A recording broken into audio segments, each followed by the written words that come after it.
Bienvenidos a Lecturas Pendientes, un podcast de conversación en torno a libros con sus autores, por Matías Fuentes. La lectura pendiente de esta semana es Bisagras de Florencia Rabuco Quiroga. Nacida en 1996 en Viña del Mar, es licenciada en literatura por la Universidad de Chile y profesora de educación media. Ha publicado la novela juvenil André, biografía de lo inmortal, en 2015 y el volumen de cuentos Bisagras, motivo de esta entrevista. Entre sus reconocimientos se encuentra el primer lugar en los Juegos Literarios Gabriela Mistral y el Premio Municipal de Literatura Pedro de Oña en 2021 y 2 menciones del Premio a la Creación Joven Roberto Bolaño en 2020 y 2022. Actualmente estudia el Máster de Escritura Creativa en Español de la Universidad de Nueva York, donde también trabaja como profesora de español. Recientemente publicada por Montacerdos, los cuentos de Bisagras destacan, además del meticuloso trabajo con el lenguaje, por sus personajes, niñas, mujeres y ancianas, quienes aprenden artes marciales, cuidan a sus madres y abuelas, esparcen cenizas en una planta o enfrentan las fuerzas ocultas en la cotidianidad de la vida familiar o escolar. Su singularidad radica en su manera de percibir y reaccionar ante el mundo que les rodea y que se manifiesta en los detalles, como una mano herida en medio de la ciudad, los últimos rayos de sol acariciando la espalda de una anciana agonizante, figuras de anime en un llavero de peluche, una olla a presión llena de verduras en ebullición permanente o una bandeja de huevos que se estrella en el asfalto. Les invito a escuchar la conversación que tuve con Florencia Rabuco sobre Bisagras. Hola Florencia, ¿cómo estás? ¿Tan lejos? Hola Mati, sí, bueno, ahora estamos como los dos en más o menos extremos del mundo. Tú más extremo que yo creo, pero bien lejos. Yo diría que tú estás en el centro del mundo. Ah, en el centro no, no tan así. En algún sentido, pero no físico. Yo creo que para nadie que sigue el podcast es un misterio que a todas las personas que he entrevistado hasta ahora las conozco y hemos tenido alguna vinculación por la literatura. Mm. Y en ese sentido, para mí fue muy lindo leer tu volumen de cuentos, porque varios cuentos los conocía en una versión, perdón, más primigenia. Ujú. Entonces ya ver todo eso cuajado en un volumen contundente me pareció, como atreverse con varios cuentos de extensión, ¿cierto? En donde, bueno, para mí destacan además de la temática o de las temáticas que están cruzadas por el feminismo, por los nuevos tiempos y también por temas universales, como por ejemplo puede ser la muerte, que a pesar de lo meticuloso y de lo trabajado, y yo sé que tú eres muy detallista en eso, no pierden emoción. Entonces, por lo mismo, me gustaría que me comentaras cómo fue el proceso de concepción de Bisagras. Y bueno, yo ya sé que por lo menos habrá demorado unos 3 años, puede que haya sido más, no lo sé. Sí, mira, en realidad algo muy lindo del proceso de escritura de Bisagras fue que durante mucho tiempo como que no lo concebí realmente como un libro, ¿cachai? O como un proyecto. Y fue, sí, más de 3 años yo creo, desde que empecé a escribir el primer cuento, porque realmente creo que fue un proceso de escritura como de cuentos independientes, como que cada uno tuvo su tiempo, tuvo como su semillita, dieron muchas vueltas, bueno, muchas vueltas en Word, muchas vueltas en talleres, fueron abandonados, fueron retomados, pero cada uno tuvo como su proceso y ya cuando tenía varios cuentos, en el contexto de un taller como que surgió la idea de que podía ser un libro. Y de ahí en adelante, quizás los cuentos que escribí después de que ya estaba pensándolo como libro, como que sí, de alguna forma traté como de encajarlos en lo que yo creía que tenían en común los otros cuentos, pero tampoco es como que lo vi tan claro desde el principio, como qué tenían en común. A propósito de lo mismo, ahí me gustaría preguntarte respecto a los talleres que dentro como de la escena literaria a veces son criticados, a veces son parte del currículum o por lo menos del perfil biográfico de las personas que escriben. Y para ti, ¿cómo fue la experiencia de probar estos cuentos en distintos talleres para ya cuajarlos en este volumen? Creo que hay alguno de estos cuentos, tal vez el más viejo de todos, puede que sea tan antiguo como el primer taller que tomé, que debe haber sido en 2015 o así, o sea, como muy, muy viejo. Entonces muchas cosas han pasado en talleres, pero creo que para mí son, no sé, como que no tengo muchas dudas respecto al valor de la instancia taller. Obvio que hay talleres que son más tóxicos que otros y más útiles que otros y así, o sea, eso es súper inevitable, pero más allá de eso, y sobre todo en los talleres en los que he participado, como el que estuvimos juntos, que es como Mm, autogestionado, creo que es una instancia súper valiosa porque al final es como, no sé, es difícil también leerse a una misma como siendo lectora en vez de la propia escritora y creo que hay muchas cosas que en el proceso de escritura es muy difícil ver cuando está ahí como tan involucrada con el texto y que son las visiones que te dan al final tus compañeros. Y también es bacán porque igual tallereando en el proceso de escribir, cuando las cosas están como incompletas, pasa mucho que de repente la gente te dice como, oh, es que yo me imaginé esto, oh, es que yo sentí esto, y tú nunca lo pensaste y decís como, ah, mira tú, y podéis como ir agarrando ideas. Entonces, no sé, para mí es súper provechoso y también lo considero súper necesario, como para comprometerse con alguien más en la escritura y no solo con una misma, y no abandonarla, también así como en un sentido súper práctico. Yo no sé si puedo contar esto porque es una anécdota del taller, pero yo recuerdo que, es que no quiero spoilearlo, no quiero spoilear porque tiene que ver con el final de un cuento. Ajá, ya. Pero yo recuerdo que Donny, que espero que también próximamente pueda hablar con él, que él es editor de Imaginistas, acaba de publicar también por Trazos de Ave un cuento, Ujú. y él es arquitecto de profesión y me acuerdo que Oh, estábamos todos emocionados con un cuento tuyo que está en este volumen, de hecho. Y claro, él fue como, no quiero hacer aguafiestas, pero y ahí dio toda una explicación al respecto, que era como que literariamente era muy lindo el cuento, pero no se sostenía en la praxis. sí, me acuerdo, siempre me acuerdo también de esa misma anécdota. Creo que fue como el ejemplo perfecto no sé, al final como la pregunta de qué es lo que uno hace en la ficción y en qué medida tenéis que justificarlo, las cosas se tienen que ajustar a la realidad o no. Y al final como que ahí yo quedé para la cagada porque yo estaba muy, muy convencida de mi final y después de que el Tony me dijo eso me lo cuestioné, pero claro, al final es como que lo valioso es que uno ve como esas perspectivas que son diversas también precisamente por la experiencia de vida que tiene la gente, más allá de su experiencia como escritora o como lectora. Y entonces, claro, bueno, ahí tú te entras a preguntar qué es lo que queréis lograr y cuántos arquitectos van a leer tu texto o no, a ver si vale la pena cambiarlo o no, ¿cachai? Pero sí, es muy valioso eso. A propósito, también de formato, quería preguntarte, ¿por qué cuento y no otra cosa? Uf, no sé escribir otra cosa. Creo que fue como una cuestión bien intuitiva, quizás supongo que tiene que ver con que, bueno, tampoco es como que yo manejara demasiados textos ni que hubiera escrito como cosas más experimentales en ese momento y todavía tampoco. Y yo creo que fue una cuestión de que la escritura de los cuentos me fue surgiendo como una cosa de ideas pequeñitas que venían de escenarios muy específicos, ¿cachai? Como, no sé, el cuento que pasa en un gimnasio o el cuento que consiste como en una escena en la calle muy cortita, como que me venían las ideas como en forma de ideas pequeñas al final. Y claro, como que un poco intuitivamente lo que me salió en realidad fue cuento, pero no es como que lo haya pensado mucho en realidad.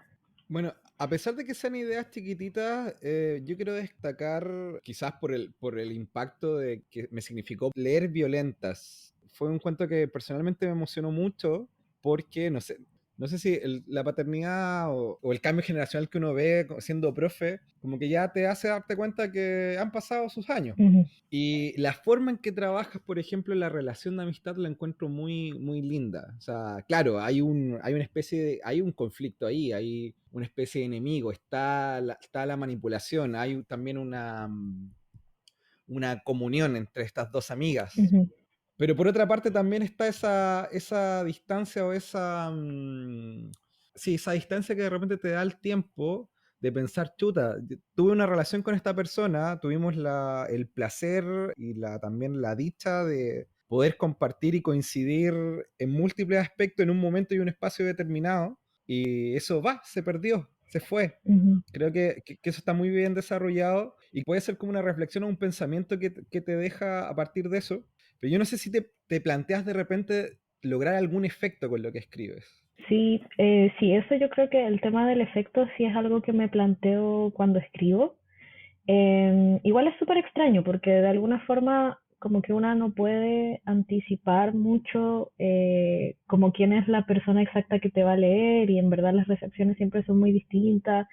Entonces siento que al final para mí ese efecto sí tiene mucho que ver con pensar como en lo que a mí me genera cosas también cuando leo y buscar como esas vías, ¿cachai? Que no son las mismas que le generan cosas a todo el mundo, obviamente. Los temas tampoco son los mismos, pero sí me lo cuestiono y al final creo que algo que también he descubierto como en el proceso de escuchar lecturas de gente del libro, ya sea en, no sé, gente que me lo dice o qué sé yo, en Goodreads o lo que sea, como los textos apuntan para distintos lados, son distintos escenarios y todo, como que han habido distintas recepciones y distintos efectos a gente que le llega mucho un cuento, por ejemplo, el que me decís tú, Violenta, también me pasó que en un club de lectura al que me invitaron cuando estaba en Chile, una lectora que tenía una hija chica en el colegio, más o menos de la edad, claro, dijo como que ese cuento en particular le había llegado demasiado porque se imaginaba que esa podía ser su hija también.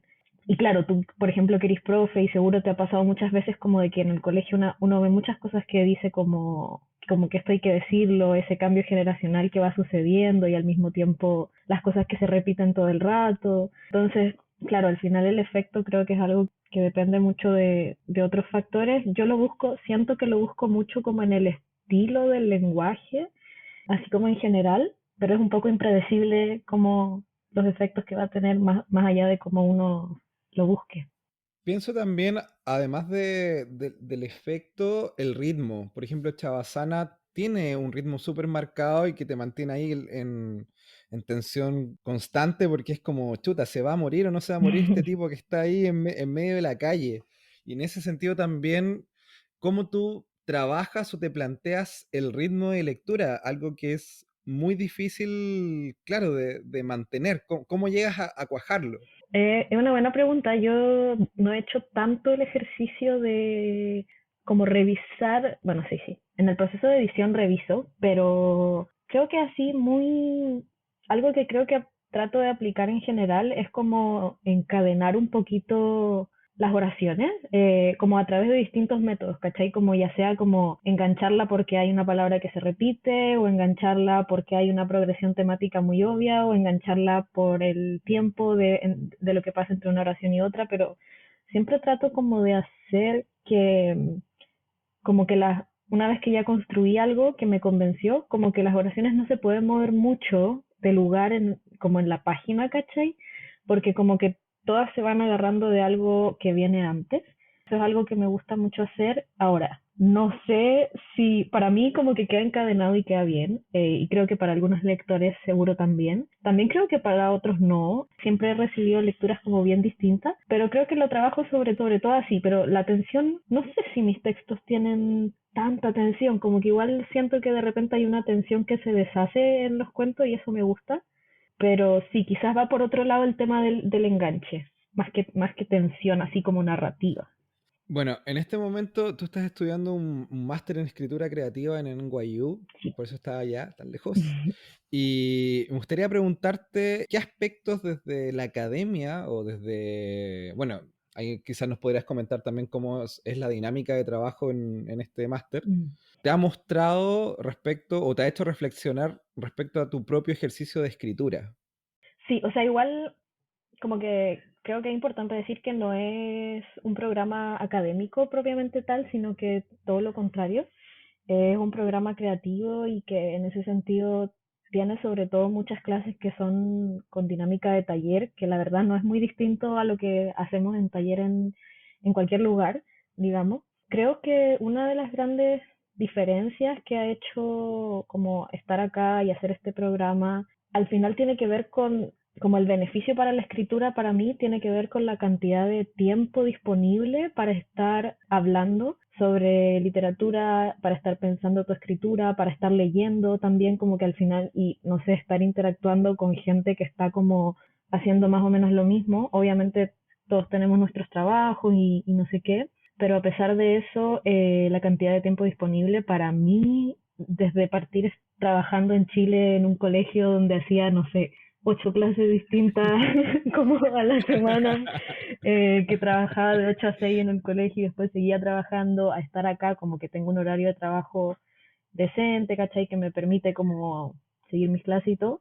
Es como sobre todo eso. Y por otro lado, que sí me he tirado más al agua en el sentido de que las clases me han empujado a experimentar como otros géneros también, otras instancias de escritura de repente un poquito más bajo presión. Yo soy súper de demorarme un siglo en escribir y editar un siglo antes de compartirlo y como que el contexto de las clases a veces me ha tirado como más al choque, a escribir en el momento y leer y lo que salga y a veces salen cosas horribles y a veces no. Y ha sido bacán descubrir como que se puede improvisar, ¿cachai? Y que a veces sale escritura valiosa, o al menos ideas valiosas de ahí también. A propósito de lo mismo también, y claro, o sea, Bisagra fue editado recientemente, este año. A partir de esta experiencia que has tenido en este máster, como, ¿qué elementos quizás hubieras trabajado de otra manera? Mira, no sé si como en el producto final, entre comillas, habrían habido muchas cosas distintas. Quizás sí en el proceso de escritura, como de soltar un poco más la mano. Creo que igual lo que siento que lo que he hecho mucho en este tiempo que he estado estudiando acá es como eso, soltar la mano y es un poco al final desarrollar tu estilo que ya medio viene más o menos armado, obvio que siempre va cambiando, pero como son todo más bien talleres, como que no hay una clase que te diga como, mira, hay que hacerlo así, así, así. No tiene mucho sentido eso. Sí, ahora muy recientemente tuve un taller maravilloso con Samantha Schweblin de cuento, donde ella sí nos presentó como una cosa así mucho más tangible de como técnica, entre comillas, que puedes aplicar como a los textos, que me gustó mucho, precisamente porque siento que es una herramienta que sirve para muchos estilos de escritura distintos. Y creo que tal vez esa herramienta sí la habría aplicado como para darle un poco más de fluidez a algunos textos y así. Pero eso sí, creo que eso. A propósito también que me comentabas que claro, quizá el máster te ha obligado a trabajar entre comillas bajo presión o con un ritmo mucho más regular respecto a la escritura, además de tener el placer de poder pensar más en torno a ella y compartir con más gente que está en la misma. Preguntarte, ¿cómo fue ahí el proceso de trabajo y de edición con Montacerdos? Respecto a bisagras, cómo finalmente tú presentas tu borrador y ya con el trabajo de estos editores llegas al producto final, que es el libro del que estamos hablando ahora. Sí, creo que gran parte de la edición igual fue como en contexto, como antes de saber que iba a publicar con ellos, porque estuve en un taller con Luis López Aliaga 2 veces, entonces durante mucho tiempo estuve trabajando como con Luis la edición de estos cuentos, pero en contexto de taller, no uno a uno, y ya hacia el final como que él me ofreció esta posibilidad y hablamos y ahí sí empezamos como a hacer un intercambio ya más entre él y yo, y nada, como que estoy no sé, creo que fue un gran proceso porque tuve como varias devoluciones, ¿cachai? Como detalladas, a veces estructurales, como de cómo devolver los textos y lo mandaba de vuelta y me lo mandaba de vuelta. Y así hasta que Luis me dijo, por favor, deja de cambiar cosas. Y ya hubo que mandar el final. Sí, pero nada, fue un buen proceso de edición, creo, como lo que yo esperaría que fueran los procesos de edición en general. Pasando ya a otra pregunta, que yo imagino que ahora por tu contexto de estudio en el máster tienen que ser muchas, ¿cuáles son tus lecturas pendientes en este momento? Sí, tengo varias lecturas pendientes. Algunas son demasiado obligatorias y no tengo tantas ganas de hacerlas, entonces no voy a nombrar esas. Ya. Pero estoy tratando de leer harto para empaparme un poquito de un tema que me sirve para el proyecto que estoy escribiendo ahora. Entonces, una de mis lecturas pendientes es La Vuelta al Perro de Cynthia Rimsky, que espero que alguien me lo pueda traer desde Chile pronto para poder leerlo. También una lectura pendiente es una recomendación que me dio Diego Zúñiga hace muy poquito, que se llama Open Door, de un escritor argentino que se llama Yossi Abilio, que yo no lo había escuchado en mi vida, pero ahí lo tengo listo para leer el PDF. También un libro de una bióloga ecologista gringa que acá fue muy famoso en su momento y muy importante, que se llama Silent Spring, que fue como uno de los primeros libros que investigó y difundió más en profundidad los efectos de los pesticidas en los ríos y como en los ecosistemas en general acá en Estados Unidos. Y esos son mis pendientes. También acabo de terminar una lectura que disfruté mucho y que recomiendo un montón, que es el libro Antes que anochezca de Reinaldo Arenas. No sé si lo conoces. O sea, sí, buen escritor cubano. Ujú. Sí. O sea, lo conozco, pero lo tengo ahí. Uno tiene muchas lecturas pendientes siempre. Sí, pues. Pero Sí. esa es como un diario de su vida, pero es larguito, pero súper disfrutable. Es un libro muy honesto también, quizás de los más honestos que he leído en mi vida. Y nada, necesario también lo encontré. Así que lo recomiendo mucho. Qué bacán que mencionas lo de la vuelta al perro, porque en un podcast anterior, de hecho, Jonathan Opaso también recomendaba ese libro, lo estaba Mm. leyendo y decía que ese libro algo te genera, o por lo menos a él le generaba, que esas ganas como de escribir. Ah, sí, Algo lo tiene. necesito Sí. entonces, lo necesito. Vamos a hacer las gestiones entonces para que llegue de alguna manera. Ah, desde Puerto Cisnes. Podría ser, aunque acá yo no estoy cerca de nada, de ninguna editorial, de nada. Lo más seco que tengo es Ñire Negro, que es una editorial que está en Coyhaique. Ah, mira. Que ahí, sí, que quizá en algún momento también ahí o sea, entreviste a algún autor, autora respecto a alguno de sus títulos. Bacán.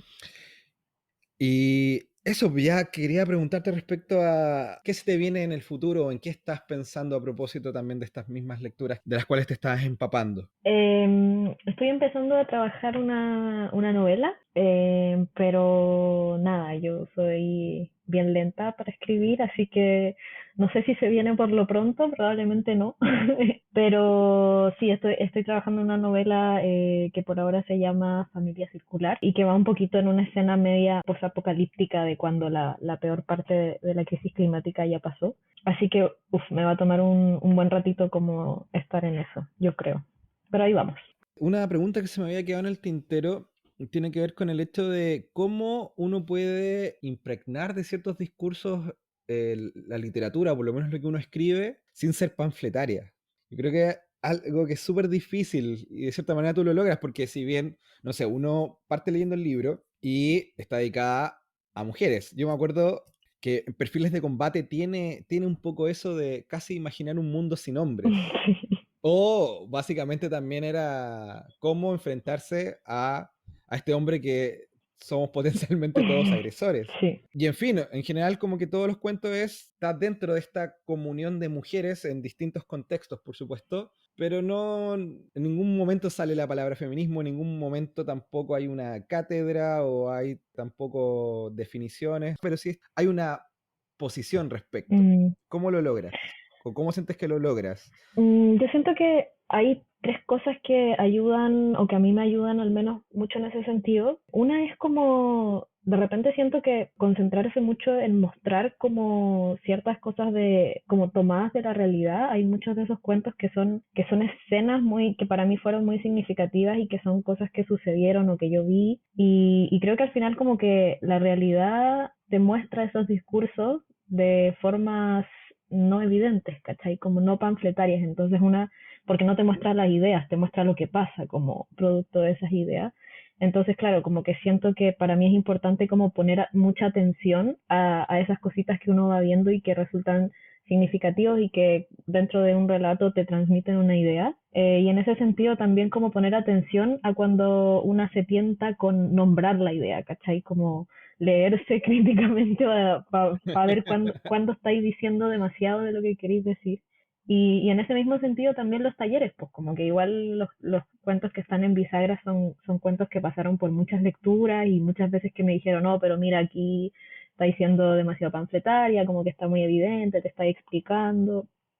Y eso ayuda mucho, pues las lecturas de una misma y las lecturas de otras personas también. O sea, bueno, claro, es bien extraño el proceso de escritura, porque en teoría es un proceso que es solitario, pero la Mm, culminación en una publicación pasa por varios ojos. sí. Pero en qué momento crees que tú podrás alcanzar o que se puede llegar como escritor, como escritora, a tener un poco más autonomía respecto a esas pruebas de lecturas de otros frente a los textos que estás Mm, proponiendo? no sé si es una cosa como que necesariamente se llega con el tiempo. También pienso que es súper una decisión de cada autor, autora.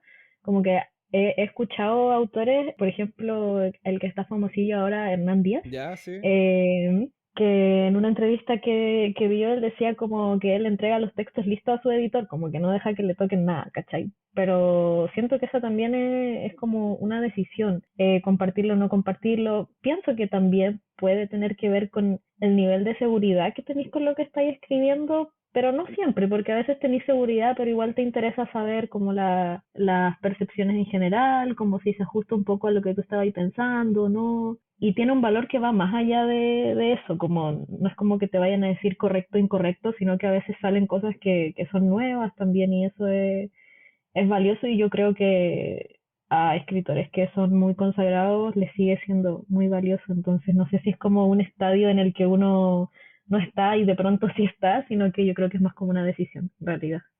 Ya, Florencia, un placer haber conversado contigo, que te hayas podido hacer el tiempo. Sé que estamos muy ocupada.